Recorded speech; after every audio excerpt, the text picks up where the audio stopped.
మంచిర్యాల జిల్లా జన్నారం మండలం కవ్వాల్ ఆశ్రమ పాఠశాలలో నూతనంగా పెంచిన మెస్ ఛార్జీల మెనూను జీసీసీ చైర్మన్ కోట్నాక తిరుపతి విద్యార్థులతో కలిసి ప్రారంభించారు. అనంతరం విద్యార్థులతో కలిసి సీఎం రేవంత్ చిత్రపటానికి పాలాభిషేకం చేశారు. ఈ సందర్భంగా చైర్మన్ మాట్లాడుతూ గడిచిన 9 సంవత్సరాల్లో ఏనాడు కూడా విద్యార్థుల పట్ల వారి ఆరోగ్యం పట్ల గత ప్రభుత్వం ఎలాంటి శ్రద్ధ చూపకుండా మెస్ ఛార్జీలు పెంచకుండా విద్యార్థుల జీవితాలతో ఆడుకుందని మండిపడ్డారు.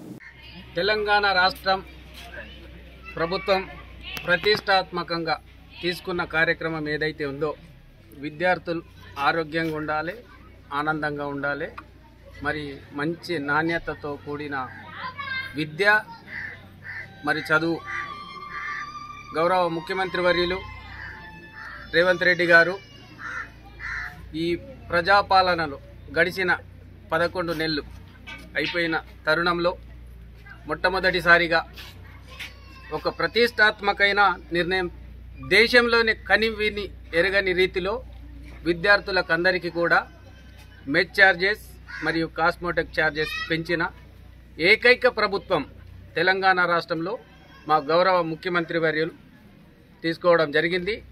ఆ కార్యక్రమాన్ని ఉద్దేశించి ఈరోజు మంచిర్యాల జిల్లా జన్నారం మండలం కవ్వాల గ్రామంలో ఉన్న ఏదైతే ఆశ్రమ పాఠశాల బాలికలకు సంబంధించిన ఆశ్రమ పాఠశాలలో మా రాష్ట్ర ప్రభుత్వం ఈరోజు పండుగ వాతావరణంలో ప్రతి ఒక్క పాఠశాలలో కూడా ఎమ్మెల్యేలు, ఎంపీలు, కలెక్టర్లు, ఎంపీడీఓలు, ఎమ్మెల్యేలు ప్రతి ఒక్కరు కూడా ఈరోజు విద్యార్థులతో గడిపి ఏదైతే ఈ కార్యక్రమం చేపడుతున్నారో వారికి మరొకసారి ఇక్కడ ఈ కార్యక్రమాన్ని ఉద్దేశించి గౌరవ ముఖ్యమంత్రి వర్యులకి ప్రత్యేక ధన్యవాదాలు తెలుపుతున్నాం.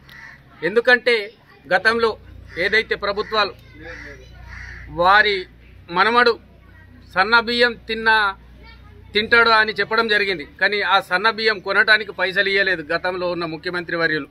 కానీ మా ప్రభుత్వం ఏర్పడ్డ తర్వాత గౌరవ ముఖ్యమంత్రి వర్యులు పెద్ద ఎత్తున మంత్రివర్గం కూడా దీనిపైన సుదీర్ఘంగా సమీక్షలు చేసి ఈ రోజుల విద్యార్థుల భవిష్యత్తును దృష్టిలో ఉంచుకొని ఈ కార్యక్రమం చేపడుతుంది.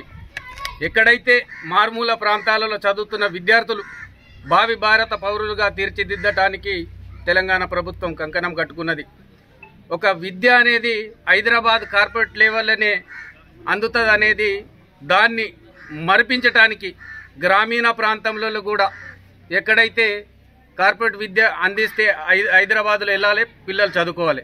కానీ ఈ గవర్నమెంటు ఏర్పడ్డ తర్వాత యంగ్ ఇండియా ఇంటిగ్రేటెడ్ స్కూల్స్ ఏవైతే విద్యాలయాలు స్థాపించినారో ఇది కూడా ప్రతి ఒక్క నియోజకవర్గంలో ఒక స్కూల్ని ఏర్పాటు చేయడానికి ప్రణాళిక సిద్ధం చేయడం జరిగింది. దీన్ని దృష్టిలో పెట్టుకొని ఈరోజు ఈ ప్రాంత ప్రజలు, ఈ ప్రాంత విద్యార్థులు ఎక్కడైతే ఉంటారో అక్కడ నాణ్యమైన విద్య అందించడానికి మా ప్రభుత్వం సహాయశక్తులుగా పనిచేస్తుందని ఈ సందర్భంగా మరొకసారి గౌరవ ముఖ్యమంత్రి వర్యులకి మరియు మంత్రివర్గానికి అందరికీ కూడా పేరు పేరున ధన్యవాదాలు తెలుపుతూ ఈ సందర్భంగా మరొకసారి నమస్కారాలు తెలియజేస్తున్నాం.